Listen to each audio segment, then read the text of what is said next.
Merci Dimitri de me donner ce micro. Je m'appelle Emmanuel de Reyna, je suis un père de famille heureux puisque j'ai 4 enfants et 3 petits-enfants. Ma femme est ici avec moi ce soir. Elle m'accompagne dans mes combats depuis 35 ans que nous sommes mariés. Je suis chef d'entreprise, je dirige un réseau d'agences de publicité sur les Antilles, donc qui opère en Martinique, en Guadeloupe, mais avec une antenne sur Paris et qui emploie une 50aine de collaborateurs. Tu finis ton livre Ubuntu en disant « Ne m'appelez plus Béquet ». Tu spoil tout là. Totalement. Tu veux qu'on t'appelle comment? Emmanuel. Mais encore. Homo sapiens. Mais vas-y, lâche-toi. Un homme, une personne. Est-ce que c'est possible dans la société martiniquaise de ne plus t'appeler Béquet? Alors là, c'est le cœur de la question en vérité, parce que j'ai grandi dans cette société martiniquaise, comme vous tous, j'imagine, sous les regards extérieurs. Et je me rends compte qu'en fait, ce qu'on appelle l'identité, c'est souvent ce qu'on subit du regard extérieur. Et on évolue avec la certitude d'être quelque chose qui n'est rien d'autre que l'étiquette que d'autres personnes vous donnent. C'est tout à fait respectable, c'est logique, dans toutes les sociétés c'est comme ça. Sauf qu'on peut se poser la question de savoir, est-ce que ce regard suffit à définir la complexité de ma personne? Et c'est pour ça que j'ai écrit ce livre. Je refuse de me laisser résumer à quelque chose. Je ne veux pas dire que je ne suis pas un béquet, j'en suis un aussi. Mais le aussi est important. Ok, alors tu as spoilé plein de questions à moi, c'est bien fait. C'est sympa. Tu as parlé de l'identité subie. Oui. Est-ce que tu peux la définir? Est-ce que tu peux... L'identité subie, encore une fois, c'est le monde est fait de telle sorte qu'on est prisonnier du regard extérieur. Et c'est vrai, notamment, et je me rends compte tu parlais de Steve Gadet que tu as reçu. Je m'entretiens avec lui souvent sur ces questions-là en ce moment. Et lui me parlait de son statut de noir.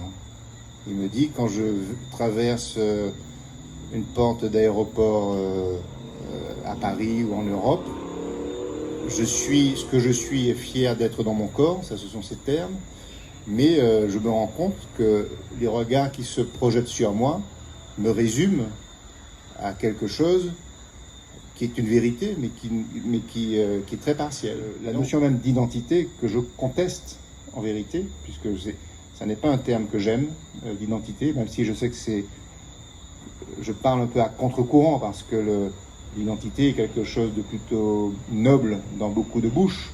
Moi, je considère que l'identité nous fait dériver vers ce que j'appelle l'identitarisme, donc le culte de l'identité, et il nous fait passer à côté d'une vérité beaucoup plus complexe, qui est la personnalité. C'est ce que disait d'ailleurs Jean Bernabé, il parlait de personnalité pour définir les gens.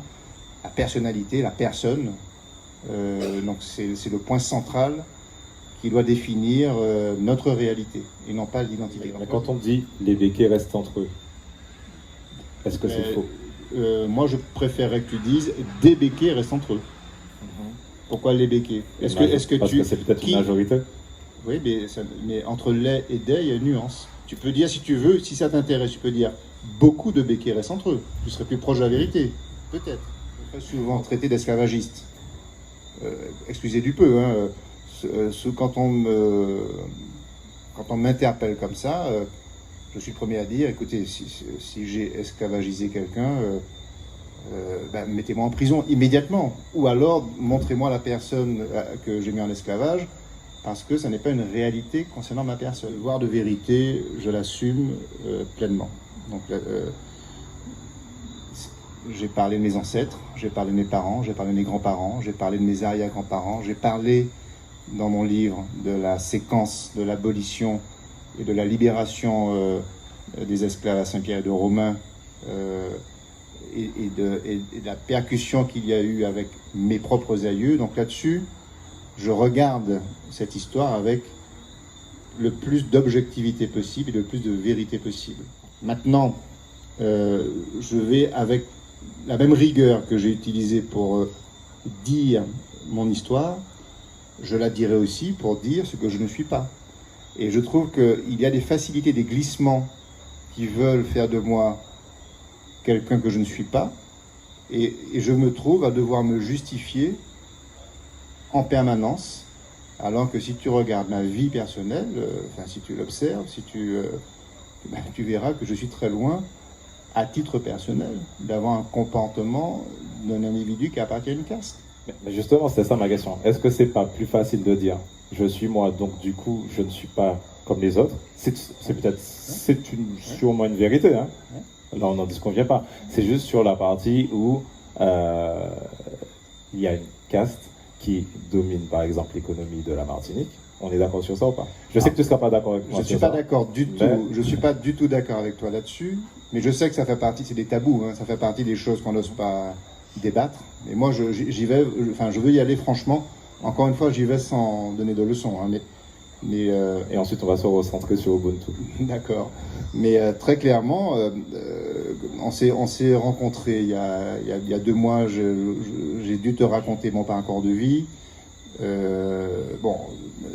Mes parents, comme mes grands-parents, ne m'ont fait hériter de rien. Mon père est mort quand j'avais 5 ans. Il était médecin, il soignait des personnes dans le nord de la Martinique. C'était un médecin de campagne, donc il avait une situation de médecin, donc on peut dire... Et je me suis retrouvé orphelin à 5 ans. Quand il est mort, ma mère s'est mise à travailler pour pouvoir nourrir ses enfants. Et j'habitais le Morne-Rouge, donc je n'ai quitté le Morne-Rouge qu'à l'âge de 18 ans. Donc je te raconte ça, je veux pas... c'est juste pour dire que ce parcours de vie, je crois qu'il est très éloigné des clichés que l'on peut mettre sur ce que tu appelles une appartenance à une caste. Après, j'ai créé mon entreprise, je l'ai créée. J'avais peut-être des...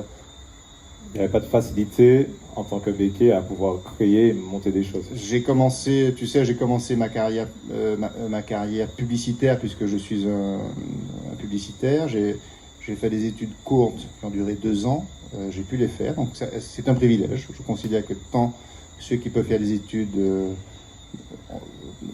aujourd'hui ont un privilège, mais bon, donc, voilà. Quand je suis rentré ici après mes études, donc j'ai été salarié à mi-temps au tarif du SMIC et j'ai eu ce statut pendant 1 an. Bon, et à partir de là, je me suis battu. Oui, effectivement, je me suis battu. J'ai sans doute utilisé, et c'est peut-être là que tu veux en venir, j'ai sans doute exploité peut-être mon nom qui m'ont donné accès à des réseaux, peut-être, c'est possible. Je me suis démené pour pouvoir convaincre, ramener des contrats, etc. et grandir petit à petit dans mon entreprise. Donc ça aide d'être béquet. Oui, enfin, ça aide. Chacun a des atouts et des faiblesses. Ça peut être aussi un inconvénient d'être un béquet ici. Tu sais, je vais te donner l'exemple de mes propres enfants qui ont eu du mal à trouver du travail, notamment dans la fonction publique en Martinique. Alors qu'ils sont diplômés, qui correspondent aux prérequis, mais ils n'ont pas eu de solution. Alors quand on sait que le secteur public est le secteur qui emploie les 3/4 aujourd'hui des salariés en Martinique, ça c'est une réalité, et bien quand ce monde-là vous est fermé du simple fait que vous appartenez à ce qu'on appelle la communauté béquet, pour un jeune qui démarre dans la vie, c'est un handicap. Donc il doit chercher des solutions ailleurs, des stratégies différentes. Donc il y a... Mais encore une fois... Sauf qu'ils ont des options. Tout le monde a des options. Non mais faut... Enfin... Tu vas toujours trouver... Je ne suis pas là pour pleurer. Au contraire, moi je suis un ardent défenseur de l'esprit d'entreprendre, de la responsabilité individuelle. Il faut être lucide, on a des points forts, on a des points faibles, et dans toutes les sociétés, on doit naviguer avec ses points forts et ses points faibles. Simplement, ce que je veux dire, il faut nuancer. Il faut nuancer parce que la vérité humaine, elle est plus complexe que de dire il y a d'un côté le gros privilège et de l'autre les grandes victimes. Je pense que la vie est plus complexe que ça. J'ai lu la préface de Jean-Paul Joannel. Elle m'a un peu dérangé. Elle m'a un peu dérangé. À un moment donné, il parle de Frantz Fanon. Alors ma question, c'est est-ce que tu penses qu'aujourd'hui, que Frantz Fanon et Jean-Paul Jouanel ont été potes? Oui, pour une raison bien simple, c'est que Frantz Fanon est quelqu'un qui dialoguait. Frantz Fanon était tout le contraire de l'intellectuel enfermé dans ses dogmes. On est d'accord sur ça. Donc, et Jean-Paul Jouanel, qui est un ami, fonctionne exactement comme ça. Il a ses idées, il est solide, il a une colonne vertébrale robuste, mais c'est quelqu'un qui n'a jamais refusé le dialogue, qui n'a jamais refusé d'aller au-devant du différent. Et donc oui, Frantz Fanon et Jean-Paul auraient dialogué. Ils ne seraient peut-être pas tombés. J'ai demandé s'ils seraient potes. Ils ne seraient peut-être pas tombés d'accord, mais je pense que être pote, c'est en tout cas c'est de s'accorder sur le respect de l'autre dans ses points de vue. Et l'un et l'autre sont deux grands hommes. Moi, j'ai beaucoup de respect pour Jean-Paul, que je connais mieux que Frantz Fanon. Mais clairement, oui, moi, je considère que ce sont deux personnalités qui auraient pu s'accorder assez naturellement. Et d'ailleurs, je continue avec Monsieur Jouanel, qui visiblement n'aime pas trop les militants dits rouge, vert, noir. Est-ce qu'ils ne font que détruire? Et il dit qu'ils sont destructeurs. Je vais nuancer là ton propos, parce qu'il ne dit pas qu'il n'aime pas les militants rouge, vert, noir. On le comprend. Il dit qu'il n'aime pas les destructeurs. Et il les compare donc à des destructeurs. Encore une fois, Jean-Paul Jouanel, moi j'ai déjeuné avec lui chez Rodolphe Désiré il y a 2 mois de ça, notamment pour rentrer en discussion sur l'origine du drapeau rouge, vert, noir. Donc, cette question-là, elle vient, s'il te plaît. Ah bon, je ne vais pas te spoiler, désolé. Mais c'est pour te dire que Jean-Paul, je sais que lui, c'est un défenseur du drapeau rouge, vert, noir. Voilà, le drapeau rouge, vert, noir est peut-être ce qu'il y a de plus légitime pour représenter la Martinique, à vrai dire. Sauf qu'aujourd'hui, je pense qu'il est mal employé, parce qu'il est employé non pas pour servir une volonté de rapprochement, mais pour exprimer plutôt des ruptures. Je ne suis pas contre le drapeau rouge, vert, noir. Et tu pour? Je serai pour quand il exprimera clairement autre chose. Mais je me suis exprimé là-dessus en disant, si aujourd'hui il y avait des couleurs qui devaient représenter la Martinique, ce serait le rouge, le vert et le noir. La France, c'est une république, c'est la République. La France ne se limite pas à l'Hexagone.